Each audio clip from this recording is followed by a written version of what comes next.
Cześć, to Bartek Czeka ze strony universalmemory.pl.com. Kreatynacja jest zdecydowanie jednym z takich faworytów, jeśli chodzi o prośby, które gdzieś tam się w komentarzach pojawiają, aby omówić właśnie jakieś konkretne zagadnienie i tym właśnie zajmę się w dzisiejszym filmiku. Już teraz warto podkreślić, żeby były oczekiwania odpowiednie.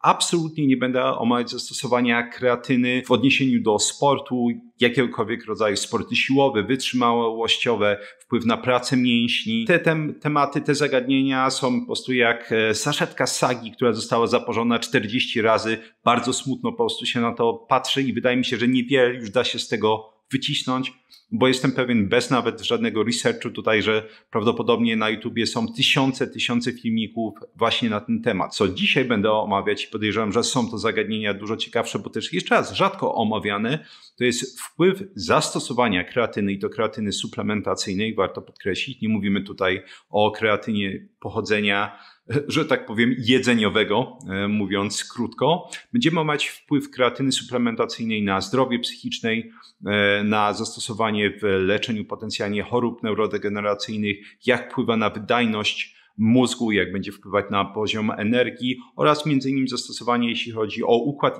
immunologiczny oraz choroby metaboliczne. Zanim jednak przejdę dalej, krótkie odświeżenie a propos tego, jak mechanistycznie będzie działać kreatyna. Kreatyna po spożyciu w ten czy inny sposób będzie transportowana do mięśni i tam przy udziale enzymu, który się nazywa kinaza kreatynowa, będzie zachodzić proces fosforylacji. Kreatyna będzie przekształcana w fosforokreatynę. I ogólnie kreatyna właśnie w mięśniach będzie składowana w dwóch postaciach. Szacuje się, że mniej więcej 40% kreatyny w mięśniach będzie w postaci wolnej, czyli po prostu w postaci kreatyny, natomiast 60%, czyli większość, to będzie fosforokreatyna. I ta fosforokreatyna pełni tak naprawdę funkcję, nazwijmy to, buforu energetycznego.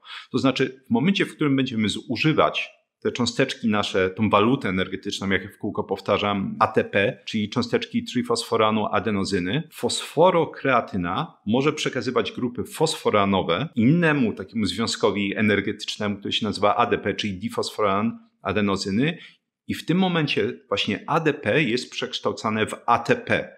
Innymi słowy, fosforokreatyna właśnie pełni tą funkcję buforu energetycznego, bo pozwala poprzez przekazywanie tych grup fosforanowych odnawiać zapasy energii. W uproszczeniu możemy sobie zakodować tyle, że kreatyna będzie przechodzić w fosforokreatynę, a fosforokreatyna będzie właśnie pełnić taką funkcję buforu energetycznego, będzie pozwalać nam dostawać więcej energii, szczególnie kiedy oczywiście ta energia będzie potrzebna i właśnie dlatego kreatyna oczywiście jest taka skuteczna, jeśli chodzi, czy relatywnie skuteczna, jeśli chodzi o zastosowanie w sporcie, tak, przy jakimś wysiłku fizycznym. Ten sam proces również będzie zachodzić częściowo w mózgu. Innymi słowy też właśnie kreatyna może pełnić ten nasz jakby schowek, bufor energetyczny w mózgu, kiedy będzie zapotrzebowanie. I wspominam o tym właśnie już teraz, bo warto wiedzieć, dlaczego potencjalnie przy różnego rodzaju kłopotach w produkcji energii tego czy innego rodzaju kreatyna może mieć rzeczywiście zastosowanie i może być skuteczna, jak wynika z badań. A teraz chwila przerwy i słowo dla sponsora tego odcinka i również gromkie oklaski, którym jest Mięsna Paczka.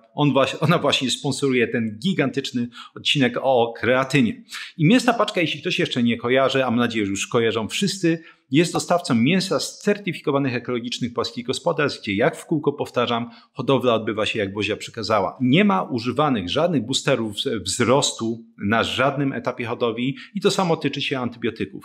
To daje nam gwarancję, że po prostu zwierzęta te są hodowane w jak najlepszych warunkach i daje to gwarancję dostania mięsa jak najwyższej jakości, co potwierdzają zresztą certyfikaty, którymi jest odznaczona Mięsna Paczka. I Mięsna Paczka działa w bardzo prosty sposób. Po pierwsze, wchodzimy na stronę Mięsnej Paczki i wybieramy jeden z gotowych już produktów skompletowanych paczek, a jeśli nam to nie pasuje, nie ma problemu, możemy samodzielnie skompletować ze wszystkich produktów dostępnych w sklepie naszą własną paczkę. Punkt drugi to jest, mówimy, gdzie taka paczka ma zostać dostarczona. I punkt trzeci, cieszymy się tym, że ktoś puka do drzwi i ta nasza paczucha właśnie wylądowała u nas w domu. Paczka jest świetnie zabezpieczona, tam jest warstwa izolacyjna, wszystko jest zmrożone suchym lodem, więc mamy zagwarantowaną świeżość produktu. Możemy go od razu przełożyć właśnie do zamrażarki i wyjmować, kiedy jest właśnie chwila, albo czas, albo ochota, żeby coś ugotować. Jeśli nie zamawiacie jeszcze z Mięsną Paczką, to dla takich pierwszych klientów z kodem BARTOSZ10 jest 10% zniżki właśnie na pierwsze zamówienie.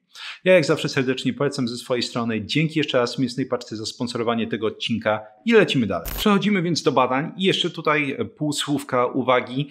Zważywszy na to, że tych badań będzie naprawdę mnóstwo, nie będę tak jak najczęściej mam w zwyczaju wskakiwać w każde badanie mega szczegółowo. Niektóre będę w miarę ogólnie omawiać, bo chodzi przede wszystkim o koncentracji na wynikach. Jak zawsze linki do tych wszystkich badań, a będzie tego mnóstwo, bo to będą dziesiątki badań, będą prawdopodobnie przypięte w pierwszym komentarzu pod filmikiem razem z muzyką, bo jest tego za dużo, żeby zmieściło się w opisie. Więc jeśli będą ciekawiły Cię szczegóły jakiegoś badania, to po prostu wtedy polecam je odnaleźć właśnie w tym spisie literatury i tam można się wczytać w szczegóły. Omówienie tego tematu zaczniemy od, moim zdaniem przynajmniej, najważniejszego zastosowania suplementacyjnej kreatyny, mianowicie zastosowanie w leczeniu depresji. Między innymi też innych zaburzeń psychicznych, chociaż tam skuteczność będzie, jak zobaczycie, mniejsza. Natomiast jeśli chodzi właśnie o zastosowanie kreatyny w leczeniu depresji, skuteczność i replikowalność tych badań jest naprawdę duża. Jeśli zadamy sobie już teraz pytanie, bo ja nie będę o tym dalej wspominał czemu, to znowu możemy cofnąć się do tego mojego wprowadzenia na początku filmiku. Mianowicie kreatyna będzie poprzez przekształcanie w fosforokreatynę pełnić funkcję tego buforu energetycznego. To znaczy, że jeśli będzie zaczynać nam brakować energii, tych cząsteczek ATP, to fosforokreatyna może nam pomóc po prostu zwiększyć ich ilość. I rzeczywiście badania tych ostatnich 20-30 lat pokazują, że część tych procesów odpowiedzialnych za powstawanie różnego rodzaju zaburzeń psychicznych będą polegały, czy będą bazowały na upośledzeniu produkcji energii. Bo energia oczywiście, czyli te cząsteczki ATP będą niezbędne m.in. do prawidłowego funkcjonowania nerwów, do prawidłowego przesyłania impulsów elektrycznych w mózgu. Ten temat jest bardzo szeroki. Ja m.in. wspominałem o tym w tym filmiku, gdzie pokazywałem, jak różnego rodzaju zaburzenia funkcjonowania układu pokarmowego są w stanie skutkować tym, że praca mózgu będzie zaburzona, bo będą kumulowane różnego rodzaju toksyczne związki w mózgu. Pierwsze badanie to świeżynka, bo zostało opublikowane tak naprawdę nie tak dawno temu. Wydaje mi się, że nie więcej niż 2-3 tygodnie temu. Jest to badanie właśnie z 2025 roku. I w badaniu tym wzięło udział 100 osób. Były to kobiety, które właśnie cierpiały na depresję. I oczywiście depresja może być mierzona według różnego rodzaju skal. Skalę, którą zastosowano pomiarową w tym badaniu, było PHQ-9, czyli tak zwany Patient Health Questionnaire 9. Mieliśmy tutaj grupę kontrolną, czyli było 50 kobiet, które były w grupie kontrolnej. Grupa kontrolna nie brała kreatyny i przechodziła jednocześnie terapię behawioralno-kognitywną. I grupa interwencyjna brała 5 gramów monohydratu kreatyny dziennie przez 8 tygodni i również miała właśnie terapię kognitywno-behawioralną. Średni wiek tych kobiet wynosił 30 plus minus 7 lat i początkowy wynik właśnie w tym kwestionariuszu, czy w tej skali PHQ-9 wynosił 17,6 plus minus 6,3. Po tej interwencji czy po tym badaniu, po okresie 8 tygodni, wyniki poprawiły się w obu grupach, natomiast wynik znacząco poprawił się w grupie, która jednocześnie brała kreatynę, bo spadł średnio o 5,1. Innymi słowy, mieliśmy znaczącą poprawę u kobiet, które brały kreatynę. Kolejne badanie było jeszcze bardziej odjechane, kiedyś wspominałem o nim w wywiadzie, bo badało wpływ brania kreatyny na leczenie lekoopornej depresji u nastolatek. I w badaniu wzięło udział 5 nastolatek, które były leczone fluoksetyną, czyli to jest ten między innymi na przykład popularny Prozac, przez 8 tygodni i po tych 8 tygodniach, ponad 8 tygodniach nie wykazywały właściwie żadnej poprawy. I tutaj depresję mierzono skalą taką dziecięcą, czyli CDR-S /R. Wrzucę nazwę na ekran, jeśli ktoś chciałby o niej poczytać. Te 5 nastolatek brało 4 gramy monohydratu kreatyny dziennie przez 8 tygodni. Grupa kontrolna to było 10 zdrowych nastolatek. I to jest bardzo ciekawe, bo w tym przypadku mierzono również spektroskopią rezonansu magnetycznego zawartość fosforokreatyny w mózgu. Czyli sprawdzano po prostu, jak suplementacja kreatyną będzie oczywiście wpływać na te symptomy depresji i ich ocenę według tej skali, którą podałem. Natomiast z drugiej strony jeszcze stwierdzono, że zbadają, czy rzeczywiście pula fosforokreatyny w mózgu będzie zwiększona u tych nastolatek, które brały kreatynę w porównaniu do tych 10 zdrowych nastolatek, które kreatyny nie brały. Po tych 8 tygodniach, trzeba przyznać, wyniki były niesamowicie imponujące, przynajmniej dla mnie, bo na tej skali CDR-SR nastąpił spadek z 69 punktów na 30, innymi słowy nastąpiła 56% poprawa. Jeszcze raz trzeba podkreślić, to była grupa nastolatek z depresją lekooporną, przynajmniej przy leczeniu fluoksetyną nie doszło do żadnej znaczącej poprawy. Jeśli chodzi o spektroskopię, wyszło, że ten poziom fosforokreatyny w mózgu u dziewczynek, które brały kreatynę, przypominam 4 gramy monohydratu kreatyny dziennie przez 8 tygodni, zmienił się, czyli wzrósł znacząco w porównaniu do grupy kontrolnej. Temu przede wszystkim przyporządkowuje się właśnie tą poprawę. I to jest oczywiście jeden z takich wielu dowodów a propos tego, że procesy czy zaburzenie procesów produkcji energii w mózgu to będzie jeden z takich fundamentów, jeśli chodzi o powstawanie różnego rodzaju zaburzeń psychicznych. Kolejne badanie z 2012 roku było szczególnie ciekawe, bo było podwójnie zaślepione i było również randomizowane. W badaniu tym wzięły udział 52 kobiety, które cierpiały na ciężką depresję. Wszystkie te kobiety były leczone fluoksetyną. Ponownie, czyli jest to popularny Prozac, jeśli chodzi o nazwy handlowe. Kobiety te zostały podzielone na 2 grupy. Jedna grupa to była grupa kontrolna, która otrzymywała placebo i w tej grupie było 27 kobiet. Druga grupa to była grupa ta interwencyjna, która brała 5 gramów, i to wszędzie się podaje, monohydratu kreatyny. Badanie trwało 8 tygodni. Jeśli chodzi o skalę depresji, której używano skali Hamiltona. Poprawę odnotowano już po 2 tygodniach w grupie kobiet, które brały kreatynę i ta zmiana pozytywna utrzymywała się również, odnotowano ją w tygodniu 4 i na zakończenie eksperymentu, więc w tygodniu 8. Jeśli chodzi o efekty uboczne, to odnotowano 36 incydentów u kobiet, które brały kreatynę i z kolei odnotowano 45 incydentów w grupie osób, które brały placebo. Ja nie będę w samym filmiku wymieniać skutków ubocznych kreatyny, jak praktycznie dowolny środek, nieważne czy to jest suplement, czy to jest jakieś zioło, czy to jest lek, praktycznie każda substancja ma skutki uboczne. Ja je wymienię po prostu w moim takim klasycznym komentarzu, w sekcji komentarzy, bonusowa ciekawostka. Tam wypiszę wszystkie skutki uboczne, bo jeśli ktoś by się zdecydował właśnie na branie kreatyny z jakiegokolwiek powodu, warto wiedzieć, czego można potencjalnie się spodziewać również negatywnego. W grupie kobiet, które brały kreatynę, ogólnie odnotowano znaczącą poprawę, jeśli chodzi o mierzenie tych symptomów skalą Hamiltona. Tak jak już pokazałem na paru badaniach, jeśli chodzi o leczenie depresji, kreatyna wychodzi na to, że jest w stanie potencjalnie działać i w połączeniu z lekami, i brana osobno. Wiadomo, że klasyczne podejście uważam absolutnie błędne. Jeśli chodzi o leczenie depresji, to jest po prostu walenie tabletek. Nawet była taka olbrzymia metaanaliza już chyba 4 lata temu, która pokazywała, że paradoksalnie terapia właśnie kognitywno-behawioralna przynosi lepsze efekty w leczeniu depresji niż same leki. Oczywiście przy kombinacji te efekty znowu będą lepsze. Natomiast to nie znaczy, że na tym wszystkim ma się skończyć. Pomijam oczywiście takie rzeczy, że w wielu badaniach porównawczych na przykład ruch ma podobne albo nawet lepsze efekty, jeśli chodzi o wycofywanie symptomów depresji jak farmakoterapia. Natomiast tutaj, niezależnie od tego, czy ktoś, kto cierpi po prostu na takie zaburzenia, bierze leki czy nie, suplementacja kreatyną, wychodzi na to, może znacząco pomóc, więc naprawdę nie zaszkodzi spróbować, jeśli chodzi o moje zdanie, bo stosunek tutaj korzyści do potencjalnych efektów ubocznych jest bardzo, bardzo korzystny. Jeszcze jako ciekawostkę wspomnę, chociaż nie będę osobno omawiać tego badania, że kreatyna była to również skuteczna w połączeniu z innymi suplementami, nie tylko w połączeniu z lekami. Mówiąc o lekach, mam tutaj na myśli klasycznie, bo to jest stosowane w większości badań, inhibitory wychwytu zwrotnego serotoniny. W jednym właśnie z badań na grupie 15 osób, jeśli mnie pamięć nie myli, testowano 5 gramów monohydratu kreatyny dziennie w połączeniu z suplementem, który nazywa się 5-HTP w ilości 200 mg dziennie i tam w przeciągu paru tygodni symptomy depresji według stosowanej skali depresji w tym badaniu spadły o 60%.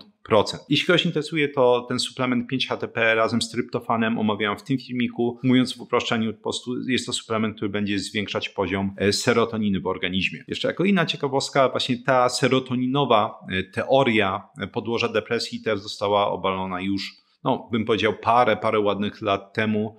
Na obecną chwilę już wiemy, że jeśli chodzi o podłoże depresji, jest ono wieloczynnikowe. Nie jest to tak proste jak po prostu podbijanie poziomu serotoniny. Testowano również zastosowanie suplementacyjnej kreatyny w leczeniu zespołu stresu pourazowego, czyli PTSD. W jednym z takich badań przez 4 tygodnie na grupie 10 pacjentów testowano podawanie 5 gramów monohydratu kreatyny dziennie. Ich objawy, jeśli chodzi o PTSD, testowano skalą CAPS, jeśli chodzi o lęki i depresję, to używano skali Hamiltona. Generalnie po tych 4 tygodniach odnotowano znaczącą poprawę. Odnotowano mocny spadek objawów właśnie na skali Hamiltona, CAPS. Wszystkie te osoby mówiły, że zaczęły lepiej spać, poziom zmęczenia spadł i poziom energii, mówiąc ogólnie, wzrósł. Podobne wyniki odnotowano w innym badaniu. Tam z kolei testowano 3 gramy monohydratu kreatyny przez 1 tydzień, a następnie przez następne 3 tygodnie zwiększono dawkę do 5 gramów i uczestnicy tego badania byli poddawani również farmakoterapii. Natomiast oczywiście tą zmienną było dodawanie monohydratu kreatyny do tego reżimu całego.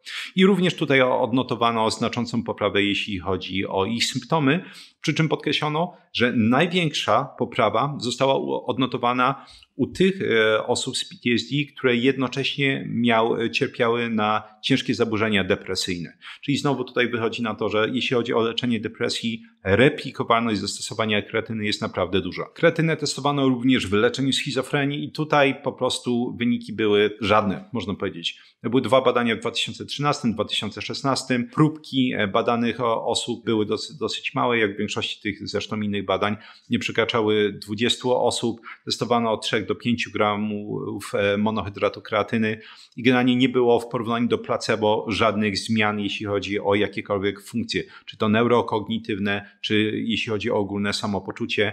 Więc jeśli chodzi o schizofrenię, tutaj nie mieliśmy żadnych wyników. Jeśli chodzi o chorobę afektywną dwubiegunową, to były 2 ciekawe badania. W jednym na grupie 18-osobowej podawano 6 gramów monohydratu kreatyny przez 6 tygodni i nie odnotowano specjalnego wpływu, jeśli chodzi o samopoczucie. Niewielki, pozytywny, ale bardzo, bardzo niewielki, można by powiedzieć, że praktycznie żaden.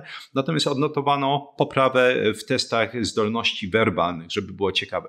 Natomiast w większym badaniu na grupie 53 osób, tym osobom, którym podawano kreatynę, odnotowano 53% remisję, jeśli chodzi o symptomy w porównaniu do 11,1% w grupie placebo. Natomiast jeśli chodzi o wpływ na depresję, tutaj nie odnotowano symptomy depresji, nie odnotowano praktycznie żadnej różnicy. To było właśnie badanie, które potencjalnie zwróciło uwagę na to, że przynajmniej w tej chorobie mogą być dodatkowe skutki uboczne. U 2 osób z tej grupy 53 osób wystąpiły epizody manii przy suplementacji kreatyną. Więc teoretycznie z jednej strony mieliśmy u tej szerokiej grupy osób 53 znaczną remisję symptomów choroby afektywnej dwubiegunowej, ale jednocześnie było jakieś ryzyko tego, że epizody manii występowały częściej. Podsumowując, jeśli chodzi o wpływ kreatyny na zaburzenia psychiczne, bo odcinek jest na tyle długi, że będę robić podsumowania po każdym z takich, nazwijmy to, rozdziałów. Jeśli chodzi o wpływ na depresję, mamy duży pozytywny wpływ suplementacji kreatyną na leczenie depresji, czy to w połączeniu z farmakoterapią,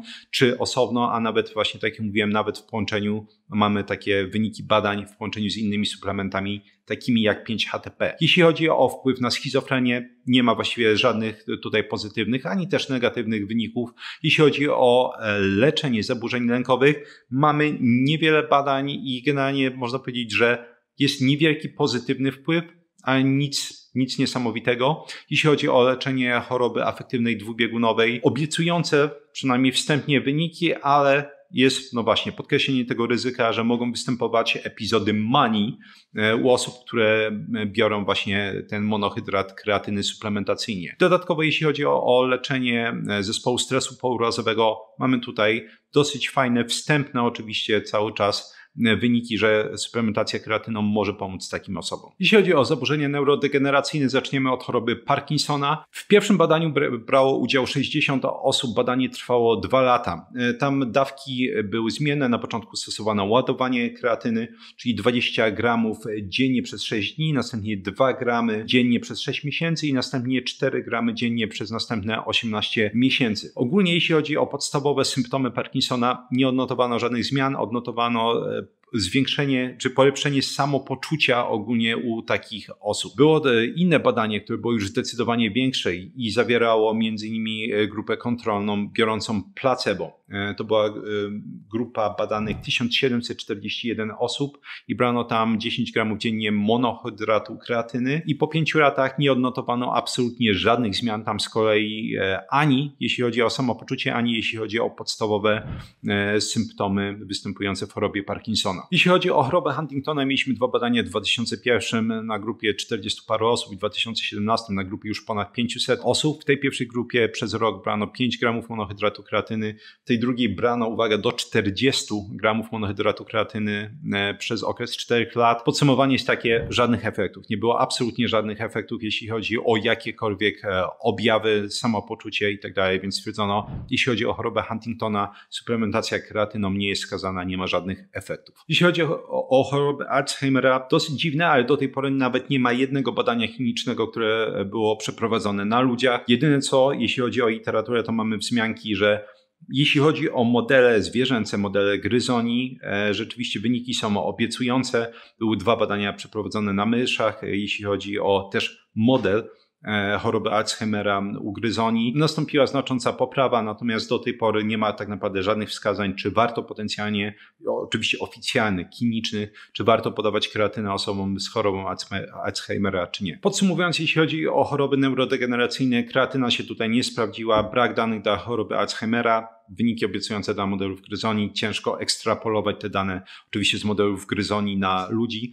Jeśli chodzi o chorobę Huntingtona, absolutnie nie ma żadnego wpływu, jeśli chodzi o chorobę Parkinsona, tylko w jednym badaniu wyszedł jakiś tam pozytywny wpływ, jeśli chodzi o samopoczucie, który nie został zreplikowany w dużo większym badaniu, więc można zakładać, że wpływ raczej nie powinien być żaden, albo przynajmniej jeśli jest to nieduży kreatyny na tą chorobę. Nasz rozdział 3 to jest wpływ kreatyny, suplementacji kreatyny na zdolności kognitywne, tak? Zdolności umysłowe. Mieliśmy taką fajną metaanalizę w 2023 roku, która badała właśnie to. I metaanaliza, nieustannie przypominam, jest to badanie, które będzie podsumować wnioski płynące z określonej liczby innych badań, po prostu żeby zwiększyć siłę wnioskowania statystycznego, jeśli chodzi o konkretną interwencję. Metaanaliza, jak to metaanaliza miała dosyć duży rozrzut, jeśli chodzi o już specyfikę danej interwencji, bo testowano od 2 do 20 gramów monohydratu kreatyny. Długość trwania tych badań wchodzących w tą metaanalizę, było ich jeszcze raz 23 badania randomizowane, wynosiła od 5 dni do 24 tygodni. Więc rozrzut był duży, ale wniosek płynący z tej metaanalizy był taki, że suplementacja kreatyną może znacząco pozytywnie wpłynąć na pamięć. Patrząc na właśnie analizę już podgrup, które brały udział w tym badaniu, wyszło, że ta znacząca poprawa pamięci pojawiła się praktycznie tylko i wyłącznie dlatego, że w grupie osób w wieku 66 do 76 lat odnotowano właśnie taką poprawę. Bo u osób młodszych nie było praktycznie żadnego wpływu suplementacji kreatyną na pamięć. I tutaj będziemy dążyć, jeśli chodzi o wnioski, zaraz będę oczywiście to pokazywać dalej, że suplementacja kreatyną będzie dawać korzyści, jeśli chodzi o te zdolności kognitywne, ale nawet tak jak wcześniej pokazaliśmy, jeśli chodzi o depresję, w momencie, w którym będziemy mieć jakieś zaburzenia, między innymi produkcji energii. Jeśli potrzebujemy, wiadomo, że potrzebujemy energii, żeby nasze organy dobrze działały i takim organem oczywiście będzie między innymi mózg i wszystkie składowe, które właśnie w mózg wchodzą. I w tym przypadku u młodych osób, czyli osób, u których generalnie ciężko o jakieś specjalne choroby, ciężko o jakiekolwiek zaburzenia, nie było wpływu na pamięć, natomiast u osób, które są starsze, które najczęściej mają te zaburzone procesy produkcji energii i często różnego rodzaju schorzenia, odnotowano znaczącą poprawę. I to oczywiście, jak zawsze, pokazuje po prostu sedno suplementacji nie tyle kreatyny, tylko absolutnie czegokolwiek. Jeśli jest wskazanie, że suplementacja, dodanie czegoś dodatkowo jest w stanie pomóc, to możemy jak najbardziej rozważyć to, czy nawet warto wdrożyć taką interwencję. Natomiast jeśli wszystko jest ok, to często tak naprawdę wydajemy niepotrzebnie pieniądze i nie będzie żadnych z tego korzyści. Jeszcze oczywiście możemy bawić się w replikację, czyli przy przytaczanie badań replikujących to, co przed chwilą mówiłem. Mieliśmy takie badanie w 2007 roku, gdzie testowano na grupie studentów w wieku 20 do 25 lat. Tych studentów było 45 suplementację 5 gramów monohydratu kreatyny dziennie przez 6 tygodni i stosowano testy pamięci roboczej i testy poznawcze, między innymi czy przede wszystkim test Wechslera i test Truppa. Nie było absolutnie żadnej poprawy, jeśli chodzi o pamięć roboczą. Jeśli chodzi o właśnie te testy badające zdolności poznawcze, to zanotowano bardzo nieznaczną poprawę przy wykonywaniu testu Truppa i podsumowanie było takie, nie wychodzi na to, żeby suplementacja u tych młodych osób dawała cokolwiek, jeśli chodzi o kreatynę. To badanie powinno się absolutnie spodobać wszystkim osobom, które tak jak ja niestety czasami nie dosypiają, bo jest tyle rzeczy do zrobienia w życiu. Więc badanie było z 2012 roku i tam testowano na ludziach młodych wpływ suplementacji kreatyny na zdolności umysłowe w przypadku deprywacji sennej, czyli w sytuacji, kiedy po prostu nie dosypiamy właśnie. Testowano to na grupie 20 osób, które dostawały 20 gramów monohydratu kreatyny przez 1 tydzień przed dniem, w którym była deprywacja senna całodobowa. Brano jeszcze raz 20 gramów monohydratu kreatyny przez 7 dni, potem tego 8 dnia te osoby nie spały dokładnie całą dobę i poddano ich testom. I testowano właśnie pamięć, jak i testowano szybkość refleksów. Fascynujące jest to, że w porównaniu do grupy placebo w tym badaniu osoby biorące kreatynę nie odnotowały żadnego spadku, jeśli chodzi o funkcjonowanie pamięci krótkotrwałej. Było też lepsze samopoczucie, czyli ten spadek poziomu energii, który towarzyszy deprywacji sennej, nie był u nich tak odczuwalny jak w grupie placebo. Natomiast jeśli chodzi o szybkość refleksów, nie było tutaj żadnej zmiany. Tak, czyli jeśli ktoś na przykład, prowadzi auto i liczył na to, że właśnie kreatyna może tutaj by pomogła, nie. Natomiast jeśli chodzi o studentów, którzy właśnie potencjalnie nie dosypiają, wychodzi na to, że kawka kawką, prawda, żeby się jakoś utrzymać w życiu, ale kreatyna może potencjalnie pomóc. I wróćmy na chwilę do seniorów.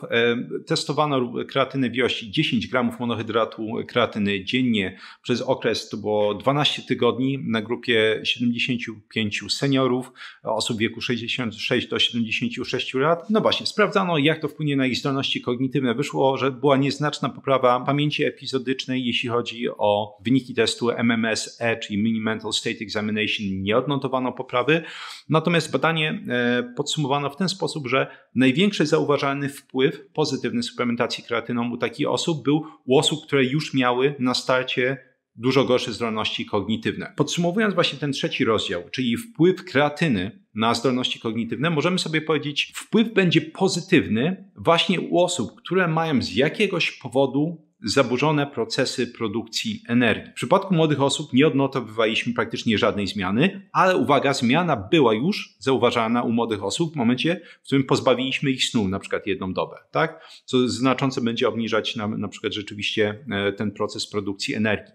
U osób starszych odnotowano rzeczywiście pozytywny wpływ, ale ten wpływ był szczególnie zauważalny w momencie, w którym dana osoba już miała gorszą linię bazową, jeśli chodzi o te zdolności kognitywne, czyli generalnie głowa już na początku funkcjonowała gorzej. U osób nawet starszych, w wieku 66 do 76 lat, ta suplementacja kreatyną nie była w mocny sposób zauważalna, jeśli te osoby były zdrowe kognitywnie już na starcie. Zaczynamy rozdział 4, a mianowicie wpływ suplementacji kreatyną na zaburzenia pracy mitochondriów w przypadku chorób metabolicznych. Przecież właśnie zaburzenia metaboliczne, insulinooporność, cukrzyca typu 2 mają to do siebie, że będą działać bardzo destrukcyjnie, jeśli chodzi o pracę właśnie mitochondriów. I mieliśmy badanie z roku 2011, w którym wzięło udział 25 osób z cukrzycą typu 2.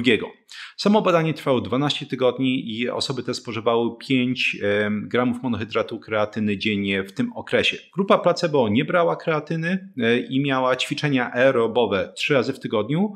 Ta grupa interwencyjna brała właśnie 5 gramów monohydratu kreatyny dziennie i również miała 3 razy w tygodniu ćwiczenia aerobowe. I co się okazało na koniec tego okresu? Jeśli chodzi o poziom HbA1c, czyli tej hemoglobiny glikowanej, czyli naszego markera potencjalnie, tak jak się mówi, chociaż nie jest to do końca prawda, tego poziomu cukru, poziomu glukozy z ostatnich 3 miesięcy spadł w grupie interwencyjnej biorącej kreatynę z 7,4 na 6,4%. W grupie placebo został na poziomie 7,6, czyli tam nie nastąpiła żadna zmiana. Jeśli chodzi właśnie o usprawnienie pracy mitochondriów, mieliśmy lepszą kontrolę glukozy, to znaczy nawet w przypadku, kiedy te osoby spożywały węglowodany, piki glukozy były mniejsze niż w grupie placebo. Dodatkowo, co ciekawe, zwiększyła się ilość transporterów glukozy GLUT4 w mięśniach tych osób. Podsumowując, w grupie osób, które miały już zaburzenia metaboliczne, kreatyna miała bardzo pozytywny wpływ całościowo i zarówno na kontrolę glikemii, jak i funkcjonowanie również pracy mięśni. Czyli właśnie mamy znowu jakby usprawnienie tych procesów energetycznych. W tym przypadku te procesy energetyczne również rzutowały pozytywnie na usprawnienie pracy mitochondriów, co zawsze, ale to zawsze musi się oczywiście kończyć tym, że kontrola glukozy będzie pozytywna. Jakie możemy sobie zrobić podsumowanie tutaj? Jak najbardziej, jeśli chodzi o dysfunkcję mitochondriów, w przypadku chorób metabolicznych kreatyna będzie dobrym pomysłem. Będziemy zwiększać poziom produkcji energii, będziemy potencjalnie zwiększać ilość transporterów glukozy, które będą dostarczane do mięśni. Innymi słowy, będziemy w stanie lepiej kontrolować poziom glukozy. No i dodatkowo oczywiście będziemy w stanie zmniejszyć poziom stanów zapalnych, no bo redukcja stresu oksydacyjnego zawsze będzie się właśnie tym kończyć. I ostatnim, piątym rozdziałem tego i tak już długiego filmiku będzie wpływ kreatyny, suplementacji kreatyną na układ odpornościowy i markery stanów zapalnych. Oczywiście potem jeszcze dam parę takich honorowych wzmianek, jeśli chodzi o inne choroby, ale generalnie to jest ostatni oficjalny przynajmniej rozdział. Testowano na próbce 48 sportowców właśnie suplementację kreatyną w ilości 20 gramów monohydratu kreatyny dziennie przez 1 tydzień, a następnie 5 gramów monohydratu kreatyny dziennie przez 4 tygodnie. Badano, jaki jest wpływ kreatyny na aktywność limfocytów T i makrofagów. Testowano, jaki będzie wpływ tej suplementacji na stres oksydacyjny oraz testowano wpływ kreatyny na markery stanów zapalnych. Mówimy o takich klasykach jak interleukina 6, interleukina 1 beta, czynnik martwicy nowotworów alfa oraz białko reaktywne C, czyli CRP. Wyniki były jak najbardziej pozytywne. Jeśli chodzi o poziom właśnie czynnika martwicy nowotworów TNF alfa, interleukiny 6, wartości te spadły mniej więcej o 20-30%. Zanotowano zwiększoną aktywność limfocytów T, to można wspomnieć, to są limfocyty między innymi, które właśnie biorą udział w zwalczaniu komórek nowotworowych oraz dodatkowo zmniejszyła się ilość wolnych rodników, czyli tych reaktywnych form tlenu. Dodatkowo sportowcy, jeśli chodzi o takie subiektywne odczucia, odnotowali, że ich regeneracja i stopień zmęczenia po treningu zdecydowanie się poprawiły. Czyli innymi słowy odczuwali większy poziom energii i szybciej dochodzili do siebie po intensywnym treningu. Trzeba podkreślić, oczywiście to byli sportowcy, to były osoby zdrowe i u nich odnotowano właśnie takie pozytywne efekty. Tutaj możemy, jeśli chodzi o różnego rodzaju dywagacje, stwierdzić, że w tym przypadku prawdopodobnie po prostu kreatyna znowu miała pozytywny wpływ, ponieważ mieliśmy warunki zwiększonego zapotrzebowania na energię. Jeśli będziemy uprawiać wysiłek fizyczny, to oczywiście będziemy zużywać znaczne ilości tych cząsteczek trifosforanu, adenozyny, ATP. Więc w tym przypadku rzeczywiście kreatyna i jej przekształcanie się w fosforokreatynę, tak jak sobie opisywaliśmy, jest w stanie uzupełniać tą pulę cząsteczek ATP i tym samym no właśnie uzupełnianie tej puli jest w stanie dawać te pozytywne efekty, które zauważyliśmy w tym badaniu. Jeśli chodzi o honorowe wzmianki, coś co wydaje mi się, że praktycznie gdziekolwiek ciężko będzie usłyszeć, to kreatynę testowano na przykład u dzieci, które przeszły uraz rdzenia kręgowego albo uraz czaszki. Było badanie na grupie 39 osób w wieku 3 do 18 lat, podawano tam 0,4 grama monohydratu kreatyny na 1 kg masy ciała. Było w sumie 20 pacjentów jako grupa kontrolna i mierzone parametry to była czas trwania amnezji pourazowej, czas pobytu na intensywnej terapii i wyniki w skali niepełnosprawności oraz zdolności poznawczej i funkcje motoryczne. I wyniki były, bym powiedział, szokująco pozytywne jak na tak prosty suplement. Znacząca poprawa funkcji poznawczych i ruchowych. Dzieci suplementujące kreatyny wykazywały szybszą poprawę pamięci, koncentracji i sprawności ruchowej. Skrócenie hospitalizacji.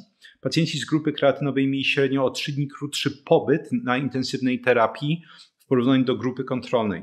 Mniej objawów ubocznych. Grupa kreatynowa rzadziej zgłaszała bóle głowy, zawroty głowy i zmęczenie. Drugą taką honorową wzmianką, którą tutaj odczytam, było testowanie wpływu suplementacji kreatyną na tak zwane mitochondrialne miopatie, a więc mitochondrialne dysfunkcje mięśni.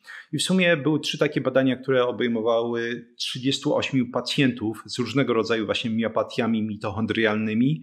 i podawano odpowiednio od 10 do 20 gramów monohydratu kreatyny dziennie od 4 do 8 tygodni. Mierzone parametry to była siła mięśniowa, wydolność tlenowa i biomarkery funkcji mitochondrialnych. Tylko jedno badanie pokazało poprawę siły mięśniowej, 2 inne nie potwierdziły korzyści. Brak poprawy zdolności wysiłkowych i codziennych funkcji. Nie odnotowano znaczących zmian, jeśli chodzi o funkcjonowanie mitochondriów. Tak jak sobie mówiliśmy wcześniej, że w przypadku dysfunkcji mitochondrialnych spowodowanych dysfunkcją metaboliczną, zespołem metabolicznym, czyli insulinoopornością, cukrzycą typu 2, jak najbardziej są korzyści. Tak w przypadku choćby tych zaburzeń mitochondrialnych, takich jak te miopatie, nie było praktycznie żadnych większych korzyści. I to by było na tyle.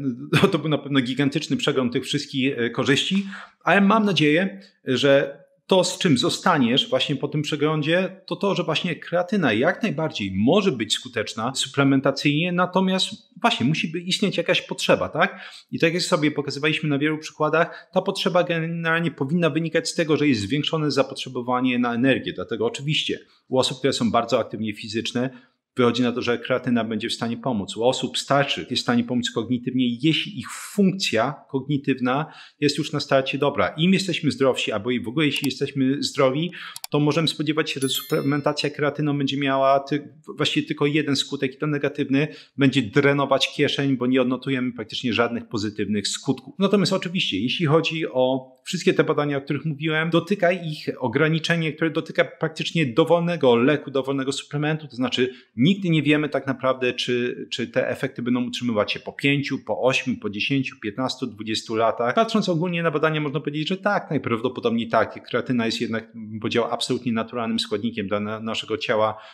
Nie widać absolutnie żadnych wskazówek, że może dojść do tolerancji, która może się wykształcić w przypadku regularnej suplementacji kreatyną. Natomiast jeszcze raz, najważniejsze jest to, że musi istnieć potrzeba, przynajmniej oczywiście moim skromnym zdaniem, żeby rozważyć suplementację kreatyną. Jeśli rozważasz suplementację kreatyną, to ja pozwolę sobie dodać do opisu polecane przeze mnie produkty z podziałem na 2 grupy produktów. Produkty, które nie zawierają absolutnie żadnych dodatków. To jest coś, co jest oczywiście moim zdaniem preferowane. To znaczy nie ma żadnych dodatków smakowych, nie ma żadnych słodzików, barwników, żadnych takich sywków. Oraz produkty, gdzie takie sywki są, bo na przykład nie każdy jest w stanie po prostu smakowo przełknąć kreatynę, która nie będzie w jakiś sposób modyfikowana. Więc obie takie moje grupy produktów, które ja polecam, które miałem okazję testować między innymi u swoich pacjentów, umieszczę w opisie.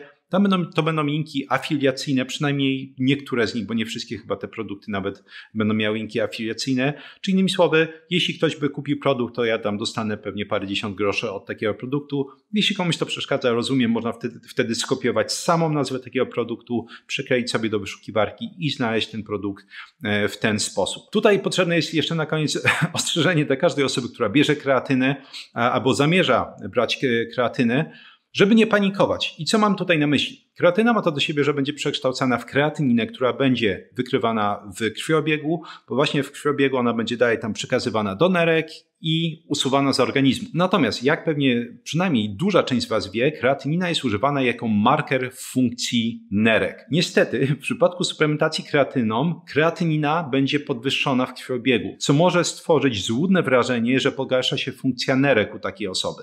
A zważywszy na to, że kreatynina jest używana z kolei do obliczania EGFR, czyli tego współczynnika przesączania międzykłębuszkowego, to nagle się może okazać, że kreatynina idzie mocno w górę, EGFR spada i lekarz jak na to spojrzy, albo ty na to spojrzysz, to będzie: o mój Boże, moje nerki padają, mam dysfunkcję nerek przez ten głupi suplement. Te podwyższenie poziomu kreatyniny i spadek EGFR nie ma absolutnie nic wspólnego z żadną dysfunkcją nerek, to jest po prostu właśnie czynnik zakłócający te badania. Czyli innymi słowy, jeśli chciałbyś rzeczywiście zbadać funkcję nerek, istnieją 2 sposoby. Będziesz odkładać kreatynę suplementacyjnie i mierzyć te markery funkcjonowania nerek po jakimś czasie. Swoją drogą opisałem to wszystko w tym długim odcinku. Albo możesz zrobić alternatywnie badanie, które się nazywa cystacyna C, bo to badanie będzie odporne na różnego rodzaju czynniki zakłócające, które są w stanie wypaczyć właśnie te markery kreatynina i EGFR, o których mówiłem. I oczywiście kreatynina i EGFR, one są czułe na wiele różnego rodzaju innych czynników zakłócających. Od poziomu na przykład nawodnienia, ilości ćwiczeń fizycznych wykonywanych dziennie czy w tygodniu, ilości masy mięśniowej, i poziomu metabolitów, witaminy D. Innymi słowy, jeśli rzeczywiście masz wątpliwości co do tego, czy twoje nerki funkcjonują prawidłowo, to robimy badanie cystacyny C. To jest badanie, które oczywiście jest droższe, ono tam gdzieś, nie wiem, chyba w okolicy 100 zł kosztuje, ale przynajmniej będziesz mieć pewność, że z nerkami wszystko jest ok, albo nie oczywiście. Zdarza się, że po prostu z jakiegoś powodu te nerki mogą nie funkcjonować poprawnie. Dzięki serdeczne jak zawsze za wysłuchanie tego odcinka. Nie odcinku. Dziękuję wszystkim za korektę, bo cały czas tego babola sadzę. Jak zawsze zapraszam do sekcji komentarzy, żeby podzielić się po prostu swoimi doświadczeniami. Czy jeśli suplementujesz kreatynę i zauważyłeś pozytywne efekty, opisz jakie są to efekty, opisz jakie dawki kreatyny bierzesz, jaką formę kreatyny bierzesz i właśnie dlaczego potencjalnie zauważyłeś u siebie te efekty. Czy właśnie może jest tak, że twoje zapotrzebowanie na energię albo różnego rodzaju dysfunkcje sprawiły, że ta kreatyna jest no właśnie potrzebna i daje pozytywne efekty, a jeśli nie odnotowałeś żadnych korzyści z suplementacji kreatyną, też to opisz, tak? Wszystkie te takie szczegółiki, które mogą nam dać jakiś szerszy obraz a propos tego, dlaczego to nie zadziałało. Te historie, te anegdoty medyczne, wasze osobiste są absolutnie bezcenne, ja też je uwielbiam czytać. Jak zawsze polecam swoje kursy, takie flagowe, sztandarowe, czyli Vocabulary Labs, laboratoria językowe, gdzie pokazuję, jak nauczyć się dowolnego języka. Nie ma znaczenia, jaka to jest rodzina języków, system, który prezentuję tam, jest absolutnie uniwersalny i oczywiście wszystko po to, żeby przestać wydawać pieniądze non-stop na korepetycje, szkoły językowe, bezsensowne aplikacje, podręczniki i tym podobne kwiatki. Kurs o jeden włos za daleko, gdzie pokazuję, jak zatrzymać i odwracać łysienie androgenowe, jak diagnozować przyczyny telogenowego wypadania włosów, jak walczyć między innymi z uporczywymi chorobami skóry głowy, takimi jak choćby upierdliwy łupież. Mój ostatni taki flagowy kurs, który chyba najbardziej lubię ze wszystkich, czyli Kuźnia Ekspertów Experts Incubator, bo jest to kurs, który pokazuje, jak samodzielnie opanować dowolną dziedzinę od A do Z, czyli jak wgryźć się w zupełnie losową dziedzinę i zapamiętywać skutecznie, tworzyć rozumienie, wdrażać suche informacje w praktykę, tworzyć pętlę informacji zwrotnych i kurs jest absolutnie uniwersalny i przydatny dla kogo na przykład? Studentów, maturzystów, osób, które po prostu mają dużo egzaminów, muszą się do nich dobrze przygotować i oczywiście idealnie przyswoić tą wiedzę też na całe życie. Dla osób, które mają świetną pracę, ale mają też znowu różnego rodzaju jakieś certyfikacje, egzaminy, które muszą zdać, żeby dostać podwyżkę albo dostać się na jakieś wyższe stanowisko, dostać awans. Dla osób, które nienawidzą swojej pracy i chciałyby ją zmienić, ale nie wiedzą jak, bo nie mają odpowiednich umiejętności, kurs ten pomoże właśnie takie umiejętności uzyskać, żeby po prostu więcej pamiętać z tego, co się czyta, więcej pamiętać z tego, co się słucha. Tak, czyli innymi słowy, żeby więcej zostawało w głowie, bo jeśli mało zostaje w głowie z tego, co czytamy i słuchamy, znaczy, że tak naprawdę, przynajmniej w części tracimy naprawdę czas. 3 piosenki rockowe przypięte w pierwszym komentarzu pod filmikiem, jak zawsze, żeby nie spędzić czasu również po wysłuchaniu tego odcinka. Coś wolnego, coś szybszego, coś mam nadzieję dla prawie każdego. Oczywiście nie każdy lubi rock, ale cóż, w tym samym komentarzu znajdziecie również literaturę naukową, na którą się tu powoływałem. Całe mnóstwo badań, które po prostu by się nie zmieściły w opisie, więc znajdziecie je tam. W opisie z kolei znajdziesz oczywiście linki do wszystkich tych moich kursów, o których mówiłem i również link do mojego newslettera.